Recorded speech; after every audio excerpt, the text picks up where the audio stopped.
सुप्रभात विद्यार्थियों। हम पीछे चीज के गद्य खंड के अंदर दो बैलों की कथा, जिसके लेखक प्रेमचंद हैं, हम पढ़ रहे थे, अध्ययन कर रहे थे, जिसमें भारतीयों की जो अंग्रेजों का शासन था, यह विदेशी आक्रांताओं ने जब जब भारत पर आक्रमण किया तो उसका कारण यही था कि भारत के लोग बड़े सहनशील थे, सीधे थे। उनको इतना ज्ञान नहीं था कि हमारा शोषण किया जा रहा है, हमारे पर अत्याचार किया जा रहा है। वो उस अत्याचार को सहते रहे, सहन करते रहे, कभी भी विरोध करने की कोशिश नहीं की, जिसकी वजह से अनेक बार विदेशियों ने बार बार आक्रमण किए और भारत को लूटते रहे और अत्याचार करते रहे।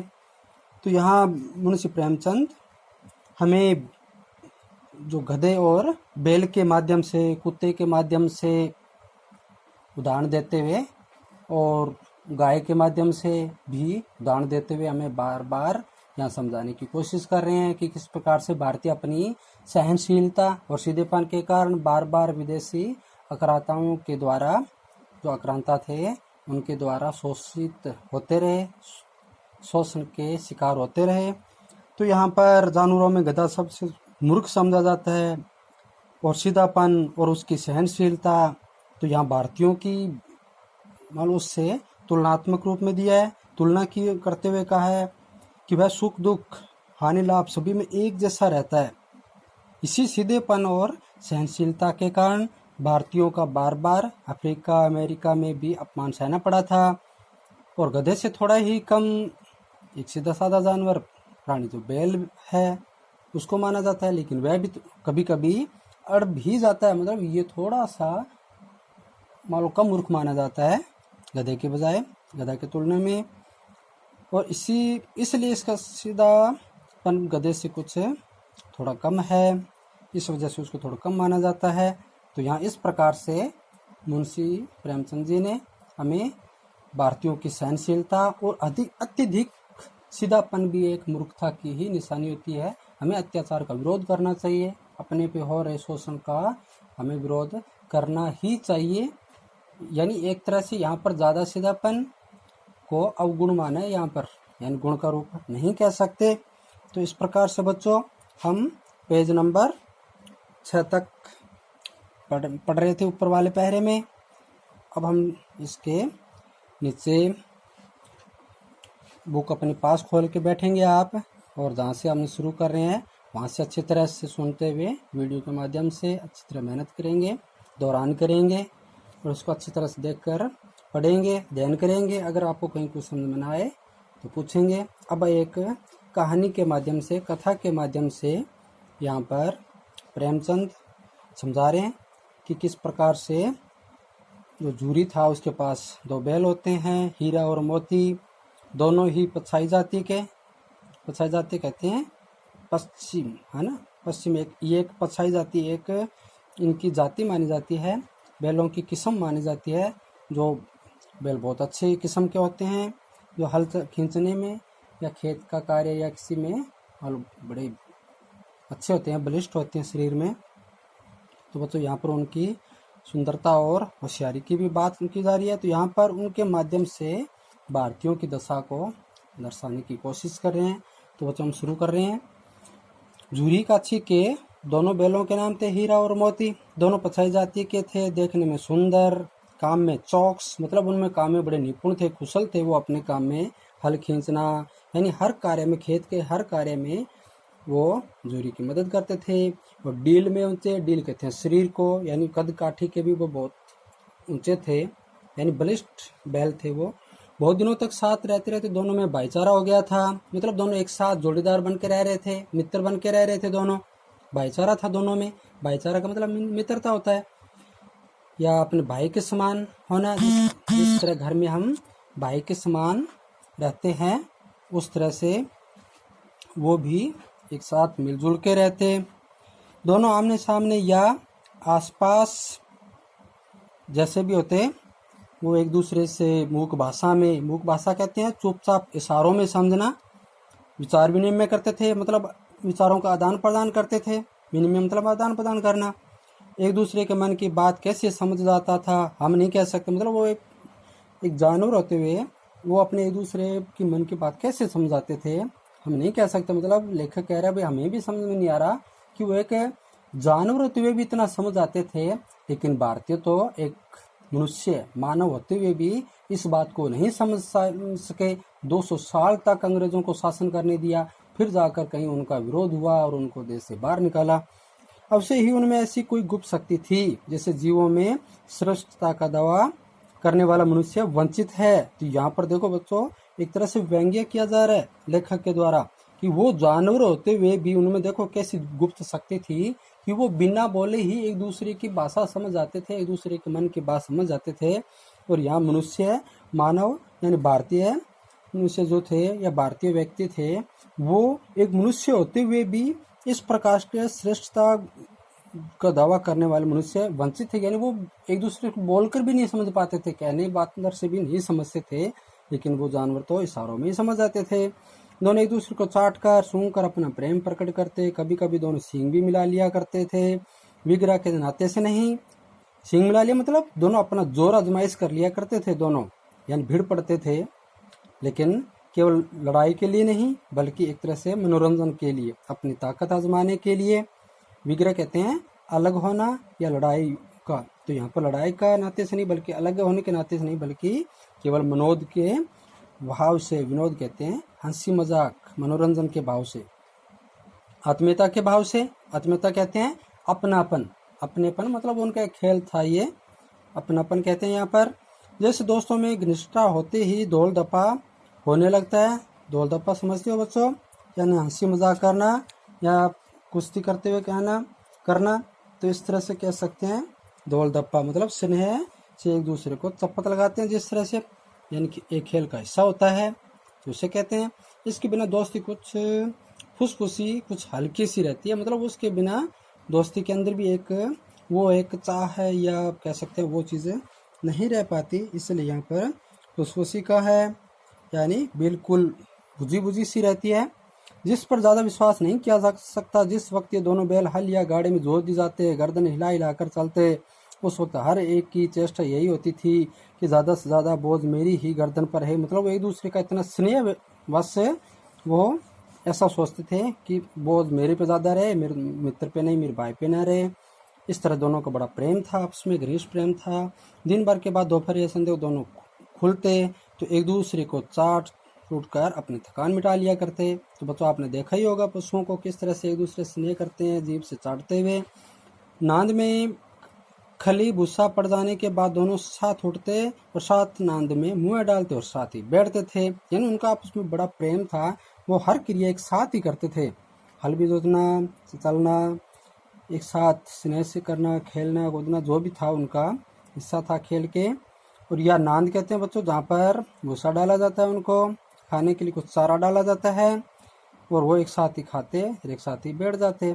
संयोग की बात, ये एक उनके लिए संयोग की बात थी, मतलब उनके एक जैसा ही ऐसा था जो एक साथ ही होता था। जूरी ने एक बार गोइंग को ससुराल भेज दिया। तो बच्चों यहाँ पर गोइंग का मतलब जानते होंगे आप, यानी उनके घर के अंदर जो उनकी शायद कुछ ऐसा घर का सदस्य होगा, इसके लिए कहा गया यहाँ पर कि गोइंग को ससुराल भेज दिया। बैलों को क्या मालूम वे क्यों भेजे जा रहे हैं, तो गोइंग मतलब उनको एक जोड़ी के रूप में, यानी उनको जो एक घर का एक सदस्य के रूप में हो गया ना वो बैल, तो उनके लिए बात हो रही है यहाँ पर। गोइंग को ससुराल भेज दिया, बैलों को क्या मालूम कि वे क्यों भेजे जा रहे हैं, समझे मालिक ने हमें बेच दिया, यानी कि वो उनको एक सहायता के लिए दूसरे स्थान पर वो अपने कई रिश्तेदार संबंधी के पास भेज रहा था। लेकिन वो बैल ये समझ रहे थे कि आज हमारे मालिक ने हमें बेच दिया, हो सकता है शायद हमें बेच दिया, वो हमें कहीं और भेज रहा है।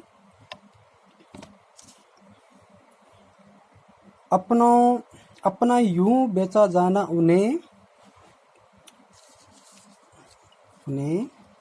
आगे देखो बच्चों, पेज नंबर 7 के ऊपर देखेंगे आप, अच्छा लगा या बुरा कौन जाने, यानी इस तरह से बेचा जाना, अपने से अलग किया जाना। और बच्चों होता भी है जब इस तरह से जो जानवर होते हैं वो भी हमारे इससे आत्मिक रूप से जुड़ जाते हैं और वो हमसे अलग होना नहीं चालते। जो हमारे पालतू जानवर होते हैं वो भी हमारे जैसे ही हो जाते हैं, घर के सदस्य बन जाते हैं। अगर हमें कहीं दूसरी जगह भेजा जाए तो हमें भी अखरता है, तो उसी प्रकार उनको भी वही आ रहा था। आगे देखिए, पर झुरी के साले गया को घर तक गोई ले जाने में दांतों पसीना आ गया। गोई मतलब उनकी जोड़ी, दोनों बैलों की जो जोड़ी थी उनकी बात हो रही है यहाँ पर, कि झुरी के साला, जो झुरी का साला था वो उसको उनको लेके जा रहा था एक बार मदद के लिए। पसीना आ गया उसको, दांतों पसीना आना मतलब बहुत कड़ी मेहनत करके ले जाने, बहुत कड़ी मेहनत करना। पीछे से हाँकता तो दोनों दाएं बाएं भागते, पगहिया पकड़कर आगे से खींचता तो दोनों और पीछे की ओर जोर लगाते। मतलब उनके जो बंधा हुआ था, उनके जो गले में जो रस्सी खींच, अगर आगे खींचता तो वो पीछे खींचते, अगर पीछे से उनको जाकर अगर उनको हाँकने की कोशिश करता तो वो इधर उधर भागते। मारता तो दोनों सींग नीचे करके हुंकारते, फिर अकड़ जाते दोनों, अगर कोई उन पे मार रहा होता तो इसलिए यहाँ पीछे पड़ा था ना बच्चों कि बैल भी थोड़े निमन का होता है, और वो भी कभी भी अड़ जाता है। मतलब उनके अगर चोट मारी जाए तो वो भी सामने डट कर खड़े हो जाते हैं। अगर ईश्वर ने उन्हें वाणी दी होती तो झुरी से पूछते। तो यहाँ पर व्यंग्य कर रहे हैं यहाँ पर कि जीव जानवरों पर की भी बड़ी आत्मीयता होती है, वो भी अपने स्वामी के प्रति वफादारी रखते हैं। तो वो अगर उनमें वाणी होती तो वो जरूर पूछते झुरी से कि तुम हम गरीबों को क्यों निकाल रहे हो, भाई हमारा कसूर क्या है, हमने ऐसा क्या कर दिया कि तुम अब हमें घर से निकाल रहे हो। हमने तो तुम्हारी सेवा करने में कोई कसर नहीं उठा रखी। मतलब हम तो हर मेहनत करते हैं, हमारा साथ देते हैं, हल खींचते हैं, गाड़ी है वो खींचते हैं। अगर इतनी मेहनत से काम न चलता तो और काम ले लेते। मतलब अगर तुम जितना हमसे काम करवा रहे हो उससे और काम करवा लेते, अगर कम है तो फिर हमें अलग क्यों कर रहे हो। मैं तो तुम्हारी चाकरी में मर जाना कबूल था। चाकरी कहते हैं नौकरी करते हुए, या कह सकते हैं तुम्हारी मजदूरी करते हुए, कि हम तो तुम्हारे पास ही मरना चाहते हैं, कि हम तो अपना पूरा जीवन तुम्हारे पास ही बिताना चाहते हैं, तुम्हारी सेवा करते हुए। हमने कभी दाने चारे की शिकायत नहीं की, तुमने जो कुछ खिलाया वह सिर झुकाकर खा लिया। फिर तुमने हमें इस जालिम के हाथ क्यों बेच दिया, कि तुमने तो कभी हमारे पे हाथ नहीं उठाया, तुम कितनी देखभाल करते हो, और हम तुम्हारी भी सेवा भी खूब करते हैं, मेहनत खूब करते हैं, तुम्हारे हर जो सेवा, तुम अगर हमें पालते हो तो हम भी तुम्हारी हर तरह से हर कार्य करते हैं। और तुमने हमें इस जालिम के हाथ क्यों बेच दिया, जो हमारे पर अत्याचार कर रहा है, हमें जो मार रहा है। संध्या समय दोनों बैल अपने साथ नए स्थान पर पहुंचे। दिन भर के भूखे थे, लेकिन जब नांद में लगाए गए तो एक ने भी मुँह न डाला। मतलब इस तरह से बच्चों देखो कितना जानवरों का भी अपने स्वामी के प्रति प्रेम होता है। उनको अलग होने पर वो वहां जाकर तो उसके नांद में मतलब जो उनको चारा डालने वाला स्थान, कुछ भी डाला होगा, लेकिन वो उसमें मुंह भी नहीं डाल रहे थे। दिल भारी हो रहा था, मतलब वो भी उनको दिल बैठा जा रहा था, घबरा रहे थे वो कि हम कहाँ आ गए, क्यों निकाल दिया हमें। जिसे उन्होंने अपना घर समझ रखा था वो आज उनसे छूट गया था। यह नया घर, नया गांव, नए आदमी उन्हें बेगानों से लगते थे। मतलब अजनबी, बेगाने कहते हैं अजनबी लोग, बिल्कुल अजनबी लगते थे, अपने नहीं लगते थे उन्हें, ऐसे बेगाने कहते हैं। दोनों ने अपनी मूक भाषा में सलाह की। मूक भाषा मतलब इशारों में ही, आपस में अपने इशारों में ही उन्होंने सलाह कर ली। एक दूसरे को कनखियों से देखा, कनखियों कहते हैं भौहों से देखना, बच्चों तिरछी नज़र से देखना, यानी दोनों एक दूसरे को टेढ़ी नज़र से देखते हुए एक दूसरे को जैसे सलाह दे रहे हो, और लेट गए, मतलब बैठ गए। जब गांव में सोता पड़ गया, मतलब सारा गांव सो गया, पूरे गांव में एकदम सन्नाटा छा गया, शांति छा गई।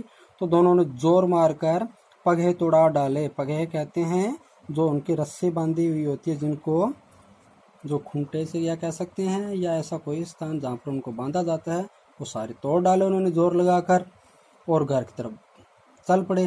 दोनों भाग चले वहाँ से। पगे बहुत मजबूत थे, पगे जो बोलो वही रस्सी जो उनको बांधने का कार्य की जाती है, बड़ी मजबूत थी। अनुमान न हो सकता था कि कोई बैल उन्हें तुड़ा सकेगा, मतलब अनुमान नहीं था कि वो तुड़ा लेंगे क्या, लेकिन उन्होंने तो ऐसा कर डाला, क्योंकि उस समय उनमें दूनी शक्ति आ गई थी। यहाँ बच्चों उन बैल के माध्यम से भारतीयों के ऊपर व्यंग्य किया जा रहा है कि भारतीयों ने ऐसी कोशिश नहीं की जो वो एक जानवर कर रहे थे, बिल्कुल मूक भाषा में हु हल्ला किए बगैर उन्होंने अपनी आज़ादी के लिए उस घर से निकलकर वापस अपने घर जाने के लिए, मतलब उन्होंने ऐसी सलाह बना ली कि हम जब पूरे सारे सो जाएंगे, शांत हो जाएंगे, तब हम अचानक अपना जोर लगाते हुए अपनी ताकत के बल पर हम आज़ाद हो जाएंगे। उन्होंने किया भी वैसा, लेकिन भारतीयों ने तो बहुत 200 सालों से, या कई 200 क्या बहुत पुराने सालों मतलब समय तक भी ऐसा नहीं किया। तभी तो वो भारत गुलामी का जीवन जिया। और जब उन बैलों की तरह उन्होंने जब जोर लगाया, ताकत लगाई, दूनी ताकत लगाकर जब उन्होंने मेहनत की, तो एक एक झटके में रस्सियाँ टूट गई। झूरी प्रातःकाल सोकर उठा तो देखा कि दोनों बैल चरने पर खड़े हैं। जब झूरी वापस देखा, सुबह खड़ा हुआ, तो उसने देखा कि वो बैल तो वापस आ चुके हैं जो उसका साला लेके गया था। दोनों की गर्दन में आधा आधा घाव लटक रहा है, मतलब आधी आधी रस्सी के टुकड़े वो जहाँ से टूटे हुए थे लटक रहे थे, घुटनों तक पाँव के चढ़ से भरे हैं। और दोनों की आंखों में विद्रोह में स्नेह झलक रहा है। और उसके देखा कि उसकी आंखों में जो बैल थे वो भी बड़े गुस्से में थे, विद्रोह था उनके अंदर। तो यहाँ पर भारतीयों की भी दशा बताई। जिस तरह भारतीय जब आज़ादी के लिए जब इस तरह से आंदोलन में कूद पड़े, तो उनकी भी ऐसी ही दशा थी। जूरी बैलों देखकर स्नेह से गदगद हो गया, दौड़कर उन्हें गले लगा लिया। प्रेमालिंगन और चुंबन का दृश्य बड़ा ही मनोहर था। मतलब जूरी भी अपने बैलों से बड़ा प्रेम करता था, उसे भी अलग करना अखर रहा था, उसे भी अच्छा नहीं लगा था। लेकिन जब उसने देखा कि इस तरह से उसके प्रेम में बंधे हुए स्नेह करने वाले वो दोनों बैल वापस आ चुके हैं उनके पास, तो वह भी उनको अपने गले लगा लिया, गले मिल रहा था, उनको चुंबन कर रहा था। ये बड़ा एक मनोहर दृश्य था, मन को हरने वाला दृश्य था। तो बच्चों, ऐसे जानवर भी इस प्रकार से मनुष्य को स्नेह करते हैं, जो उनसे जो पालते हैं। तो इस तरह से बड़ा मनोहर दृश्य था बच्चों। घर और गांव के लड़के जमा हो गए और तालियां बजा बजा कर उनका स्वागत करने लगे। मतलब आसपास के पड़ोसी थे, जो बच्चे थे, वो भी उन बैलों को देखकर तालियां बजा रहे थे, जैसे उनका स्वागत कर रहे हैं, भाई ये देखो कितने हैं। तो बच्चों, यहाँ पर जो आज़ादी से जीता है, जो इस तरह से मेहनत करते हुए जीता है बच्चों, उसकी इसी प्रकार से प्रशंसा होती है समाज के अंदर। तो गांव के इतिहास में ये घटना अवरुद्ध न होने पर भी एक महत्वपूर्ण थी। मतलब ऐसी घटना कोई पहले नहीं थी, क्योंकि उस गांव में हर कोई ऐसा जानवर ऐसे होते ही हैं, स्वामी भक्त होते ही हैं। लेकिन जो इस प्रकार की हुई थी ना, वो एक महत्वपूर्ण थी कि उनका अपने मालिक के प्रति इतना प्रेम देखकर वो एक अनोखी बात थी। बाल सभा ने निश्चय किया, बच्चों ने, बाल सभा मतलब बच्चों की सभा, जो बच्चे थे तालियां बजा रहे थे, उन्होंने निश्चय किया कि दोनों पशु वीरों को अभिनंदन पत्र देना चाहिए। मतलब इनकी जो आज उन्होंने ऐसा किया है, इनको निश्चित रूप से इनकी हमें प्रशंसा करनी चाहिए। इनको भी इस तरह से एक पत्र, सम्मान पत्र दिया जाना चाहिए। कोई अपने घर से रोटियां लाया, कोई गुड़, कोई चोकर कहते हैं बच्चों, जो टुकड़ों के भाग होते हैं अवशेष छोटे छोटे, या जो गेहूं होती है उसको अपने जैसे आटा बनाते हैं, आटा मतलब पिसाई की जाती है, और पिसाई करने के बाद में जो बचता है ना बच्चों, छलनी से छानने के बाद जो बड़े बड़े टुकड़े से बचते हैं, उसे चोकर कहते हैं। और कोई भूसी कहते हैं, जो कचरा होता है, हरा चारा होता है, उसको कहते हैं। तो इस तरह से सभी उनको प्रेम वश ऐसा खिला रहे थे।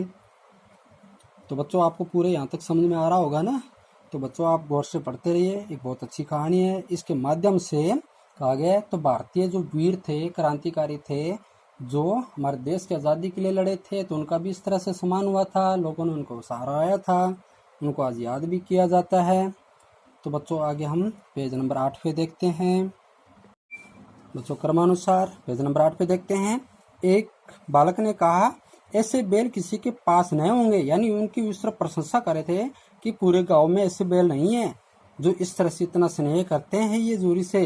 दूसरे समर्थन क्या, इतनी दूर से दोनों अकेले चले आए। लोग आश्चर्य कर रहे थे, इतनी दूर से भी देखो ये रास्ता नहीं भूले, कहीं नहीं भटके, कहीं भागे नहीं, वो कहीं दूसरे नहीं गए, लेकिन ये सीधे अपने मालिक के पास चले आए। तीसरा बोला, बैल नहीं, वे उस जन्म के आदमी हैं। तो वो कहते हैं कि निश्चित रूप से कभी दोनों आदमी रहे हैं, कितनी अच्छी प्रेम है ना जूरी से, यानी जूरी के मित्र रहे होंगे कभी, तभी तो ये उसको छोड़कर नहीं जाना चाहते। इसका प्रतिवाद करने का किसी को साहस नहीं हुआ। मतलब प्रतिवाद कहते हैं बच्चों, खिलाफत करना, उसका उस बात का खंडन करना, किसी की साहस नहीं। मतलब कोई ऐसा नहीं कह सकता, नहीं नहीं ऐसा नहीं हो सकता, यानी ऐसा किसी का नहीं था, सभी हाँ में हाँ मिला रहे थे। जूरी की स्त्री ने दोनों बैलों के द्वार पर देखा तो जल उठी। क्यों जल उठी बच्चों? वो क्योंकि वो तो अपने मायकों से आए थे ना वो बैल, तो हर स्त्री अपने मायके को पहुंचाती है, अपने मायके वालों का ही भला चाहती है वो। तो इस तरह से वो बैल आ गए, तो वो सोचा कि वो उसका भाई जो लेके गया था कार्य के लिए वो तो उन्होंने किया नहीं और उल्टे पांव दौड़ आए, तो इसलिए वो जल उठी। बोले कैसे नमक आराम बैल हैं कि बड़े नमक आराम है, इतना खिलाते पिलाते इतना करते हैं और ये वापस दौड़ आए। क्या मेरा भाई इनको कुछ खिलाने वाला नहीं था क्या? बड़े नमक आराम है कि हमारे जो हमने इनका भला किया या उल्टा कर रहे हैं। कि एक दिन वहाँ काम नहीं किया और बाहर खड़े हुए। झूरी अपने बैलों पर यह आक्षेप न सुन सका। झूरी भी उनसे बड़ा प्रेम करता था अपने बैलों से, तो उसे इस प्रकार सुन पर जो ताना कसा गया उसको नहीं सुन सका। वो बोला नमक आराम क्यों है, चारा दाना न दिया होगा तो क्या करते। अब उसने उनको आप कभी कैसे हैं, ये उनको खा के थोड़ी आए हैं। हो सकता है वो जो गया लेके गया था उसने दाना पानी नहीं दिया होगा, नमक आराम कैसे हुए, तभी तो बाहर खड़े हुए, नहीं तो रुकते वहीं पे। झूरी अपने बैलों पर यह आक्षेप न सुन सका और इस तरह से उनकी उस बात की खिलाफत करते हुए बात कही उनकी। स्त्री ने रौब के साथ कहा बस तुम ही तो बैलों को खिलाना जानते हो और तो सभी पानी पिला पिला कर रखते हैं। उसने कहा ठीक है तुम ही खिलाना जानते हो, मेरा भाई ने तो पानी पिलाया होगा सीधा। यानी इस तरह से वो भी उस बात की काट कर रही है। झूरी ने चिढ़ाया चारा मिलता तो क्यों भागते, मतलब उसने कहा कि अगर तेरा भाई भी चारा डालता तो ये क्यों भागते, चिढ़ाते हुए कहा ऐसा। स्त्री चिड़ी भागे इसलिए वे एक दूसरे इसलिए कि वे लोग तुम जैसे बुद्धुओं की तरह बैलों को सहलाते नहीं खिलाते हैं, तो रगड़ कर जोतते भी हैं। ये दोनों ठहरे कामचोर भाग निकले। तो यहाँ पर इससे चिड़ी हुई। फिर इस तरह से आपस में वो एक तरह से आपस में मतलब झगड़ने से लगते हैं, एक दूसरे पर ताने कसने लगते हैं। अब देखूं कहाँ से खली और चोकर मिलता है, सूखे भूसे के सिवा कुछ न दूंगी, खाएं चाहे मरे। अब उसर कहती है कि ये भाग आए हैं ना वहां से, तो मैं भी आज इनको कुछ नहीं देने वाली, मैं भी सीधा सीधा इन पर आज जो सूखा है बिल्कुल ही भूसा वो ही दूंगी, आज इनको अच्छी तरह खली और चोकर नहीं दूंगी, तो खाए चाहे मरे। वही हुआ। मजूर को कड़ी ताकीद कर दी गई। मजूर मतलब जो उनकी देखभाल करता है बच्चों, जो इस तरह से पशुओं को हरा चारा डालता है, जो घर के अंदर एक ऐसा मजदूर होता है जो जीव जंतुओं को संभालता है। उनको कह दिया गया कि इनके इस तरह से कुछ नहीं देना है, सिर्फ खाली सूखा भूसा ही देना है। बैलों ने नांद में मुंह डाला तो फीका फीका, न कोई चिकनाट न कोई रस, न क्या खाएं, मतलब सीधा उनको रूखा सूखा दिया गया। ऐसा भरी आंखों से द्वार की ओर ताकने लगे। फिर देखने लगे भाई कोई लेकर आता होगा, कोई लेकर आता होगा जो उनको डालेगा। झूरी ने मजूर से कहा थोड़ी सी खली क्यों नहीं डाल देता बे।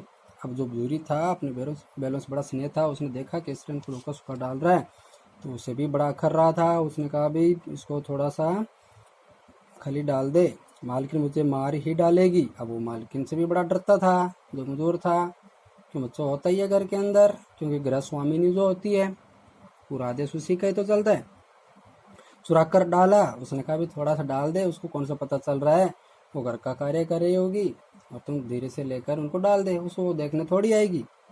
नहीं दादा, पीछे से तुम भी उन्हीं की सी कहोगे। और दादा जब उससे फिर यहाँ पर वो मालकिन के लिए कहता है, अगर मालकिन को पता चल गया ना तो आप भी मेरे पक्ष में नहीं बल्कि मालकिन के पक्ष में ही बोलोगे और आप दोनों मिलकर डांटने लगोगे। तो बच्चों आज हम पेज नंबर 8 तक यहाँ तक करते हैं।